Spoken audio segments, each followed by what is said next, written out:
Marcus, a 28-year-old office worker, had never feared elevators. He had taken them every day, but something felt different today. As he stepped into the elevator of the old building, the air inside felt unnaturally still. The lights flickered, and the sound of the elevator cables groaned as if it were reluctant to move. As the doors closed with a soft thud, Marcus pressed the button for the 12th floor. But the usual smooth ascent didn't happen. The elevator jolted to life, but only a few inches at a time, moving like it was fighting against its own mechanics. Marcus checked his watch. A minute passed, 2 minutes, 5. Something wasn't right. He pressed the button again, but it didn't work. The elevator refused to move. With a sigh, he glanced at the small window to the floor indicator, but it was stuck at 3, not moving, not changing. Suddenly, there was a strange noise, almost like a soft whisper. He turned to face the corner of the elevator where nothing was there. Or was there? Before he could react, the elevator shook again, violently this time. He stumbled, holding onto the railing. The lights flickered one last time, and when they came back on, the space around him had changed. The familiar metallic walls of the elevator seemed to bend inwards, and the air grew colder, heavier. It was as though the elevator wasn't just stuck, it was somewhere else. Just then, the doors opened to a completely unfamiliar hallway, a place Marcus had never seen before. Dark, almost impossibly so. "Hello?" Marcus called out, but his voice echoed in the emptiness, unanswered. And then, something caught his eye. There, at the far end of the hall, a shadow moved. But when he blinked, it was gone. His heart pounded in his chest. Was he dreaming?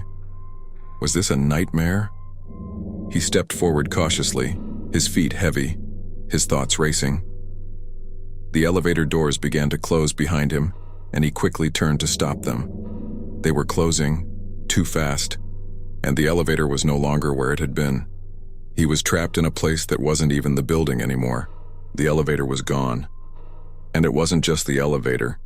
He was beginning to realize. It was him. As Marcus stood frozen, trying to make sense of what was happening, a cold, disembodied voice whispered in his ear, "You can't leave." Marcus stood in the dim hallway, his mind racing. The voice had been a whisper, cold and chilling, but it wasn't just the words that unsettled him. It was the feeling that something, or someone, was watching him. His breath came out in shallow gasps as he turned around, but the elevator doors were gone, as if swallowed by the darkness. "What is this place?" he muttered to himself, trying to steady his nerves. The hall before him stretched endlessly. The wallpaper was peeling, the air thick with dust and a faint, musty odor. Nothing was right, nothing felt familiar. His heart pounded louder in his chest with every step he took, but he couldn't turn back. He couldn't even see the elevator anymore. A low, groaning sound echoed through the hallway. It was soft at first, like distant machinery, but as Marcus moved forward, the sound grew louder. It was as if something was following him, or perhaps moving with him. Marcus couldn't help but look over his shoulder. His gaze darted from one end of the hallway to the other, but all he could see was the oppressive darkness that seemed to swallow up everything around him. Suddenly, a door at the end of the hallway creaked open. Marcus froze. The room beyond was pitch black, its interior hidden by shadows. Yet something inside was drawing him closer. He couldn't explain it, but he felt compelled to walk towards it. He took a hesitant step forward. Another step. His legs felt like lead as he approached the door, the air growing colder with each movement. As he reached for the handle, the door opened by itself. Inside, the room was vast, stretching further than the building should have allowed. The walls were lined with mirrors, and the reflections that stared back at him weren't his own. They were distorted, twisted. In each reflection, Marcus saw his own face, but his eyes were hollow, empty, as if they were drained of life. His breath caught in his throat. He stumbled backward, but the room seemed to stretch with him. Each step he took only led him further into a maze of mirrors, each one revealing a different version of himself, but none of them seemed real. None of them seemed alive. Then, just as he was about to turn around and flee, One of the reflections moved on its own, smiling at him with a sinister, knowing grin. "Get out," it whispered. Marcus's blood ran cold and the mirror cracked. As the crack spread, the reflection's face twisted into a grotesque form, its smile widening, and its eyes suddenly fixated on Marcus. "You're not leaving. Not yet."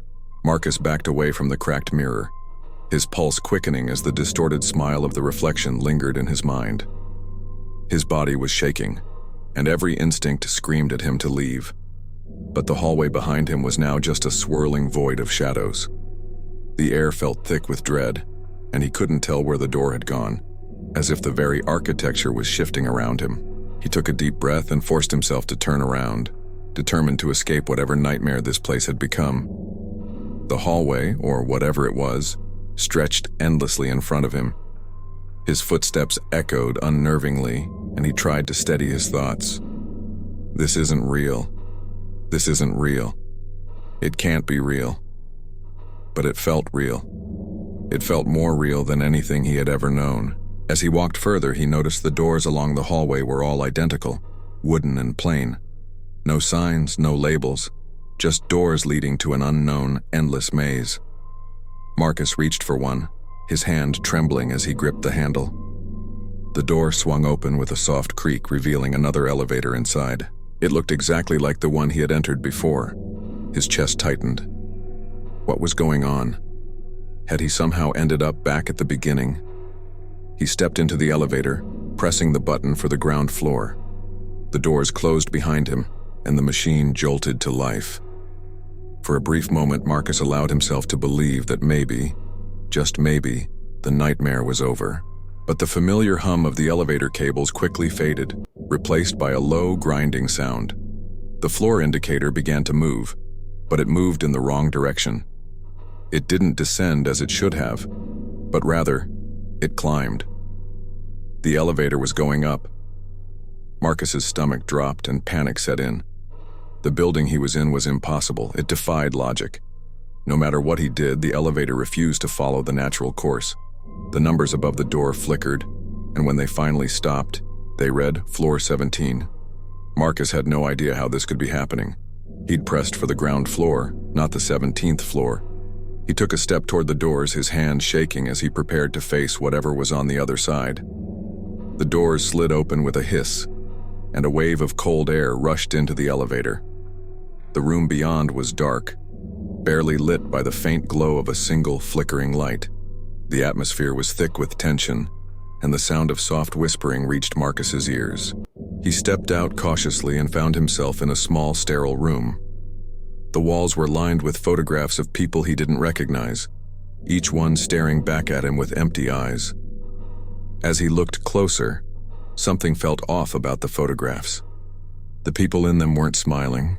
They weren't even blinking. They were frozen. Suddenly, the door slammed shut behind him. Marcus turned, panic rising in his chest, but the elevator was gone. He was trapped in this room. And the photographs, they weren't just pictures. They were eyes. The eyes of people who had been here before, people who had never left. A photograph on the far wall began to shift as if alive, and a new face slowly emerged from the darkness, its eyes locked onto Marcus. "You should have stayed in the elevator," it whispered.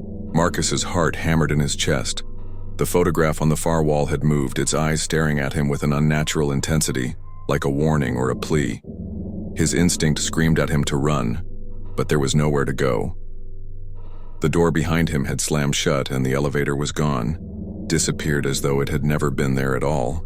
The room was small, almost suffocating.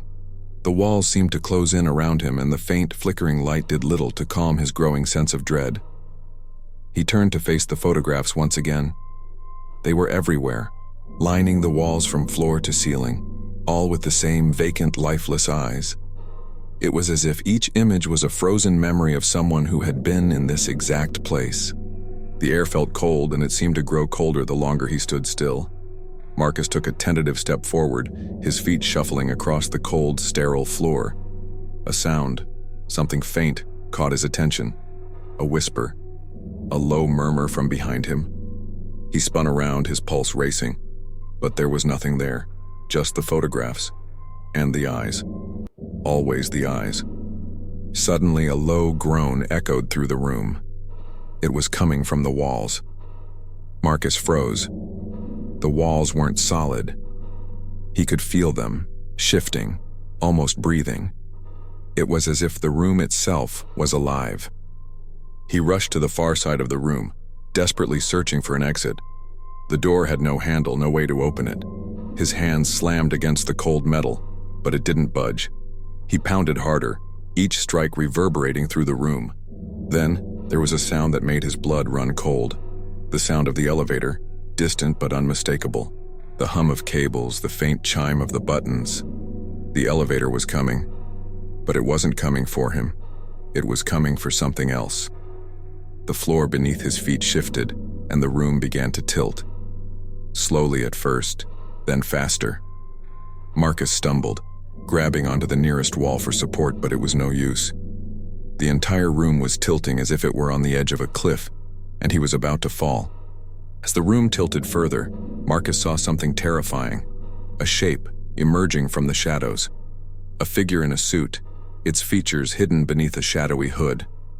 The figure stood still, just at the edge of the room, watching him. Marcus gasped, stepping back, but the figure was already moving toward him. Each step it took was slow, deliberate, as if it had all the time in the world. "Don't come closer," Marcus whispered, his voice trembling. But the figure didn't respond. It just kept coming. The floor beneath Marcus's feet cracked open with a deafening sound. The figure lunged at him, its cold hand reaching out. And then, darkness. Marcus awoke with a jolt, his breath sharp and shallow as though he had been holding it for too long. His head spun, and he couldn't make sense of where he was. He blinked rapidly, trying to focus, but the only thing he saw was darkness. An endless, suffocating darkness. He could barely move. His body felt heavy, like it had been trapped for hours, maybe longer. The faint hum of machinery slowly crept into his ears, and a soft light flickered overhead. It wasn't bright, but it was enough to reveal the cold, metallic walls surrounding him. He was no longer in the small, locked room. It was an elevator again. His elevator. The very one that had carried him into this nightmare. His heart hammered in his chest. How had he gotten here? Was this a new floor? The numbers on the panel above the doors were blank, completely absent. No numbers, no destination, just an unfeeling mechanical machine, waiting for something. The elevator jerked, a sudden violent lurch that sent Marcus stumbling backward, catching himself against the wall. His hand pressed against the cold metal, but it was wet. His fingers sank into something sticky. Blood? No, it couldn't be. He glanced down, horrified to see that the floor beneath him was soaked with it. Blood was smeared everywhere, on the walls, the buttons, the ceiling. It was a grotesque sight, and the stench was overwhelming. He wiped his hand against his shirt, trying to shake the horror off, but the feeling of cold, slick blood on his skin wouldn't go away. The elevator lurched again, this time accompanied by the sound of deep, muffled whispers. They seemed to come from every direction, echoing off the walls, seeping into his mind, growing louder and louder until he couldn't escape them. "Help me. I'm so sorry. You shouldn't have come." Marcus's eyes darted around, looking for any source of the voices, but the elevator was empty. The whispers seemed to come from within the very walls of the elevator, as though the building itself were alive, suffocating him in its grip. His breath quickened. He pressed the button for the ground floor again, hoping against hope that this time, something, anything would happen. But the elevator didn't respond. Then, out of the corner of his eye, Marcus saw something move. A shadow. A figure in the corner of the elevator, just standing there staring at him with hollow eyes. He gasped, his body tensing, but when he turned to face it, nothing was there, except the blood. It was still everywhere. The whispers, still echoing, continued to grow louder. The air seemed thicker, as if something was pressing down on him, and the elevator kept moving. Faster. Suddenly, the elevator doors opened with a screech. It was the same sterile room as before, but now, It was different. The walls were lined with photos. No, faces. People's faces, frozen in place. Their eyes wide open, unblinking, filled with terror. Marcus stumbled out of the elevator, his mind racing, his heart pounding in his chest. He didn't want to stay in this room. He didn't want to be anywhere near it, but some force was pulling him forward. He stepped into the room, and as the elevator doors slammed shut behind him, he heard the whisper again, louder this time. "You'll never escape. You're part of it now." The lights flickered one last time, then went out completely.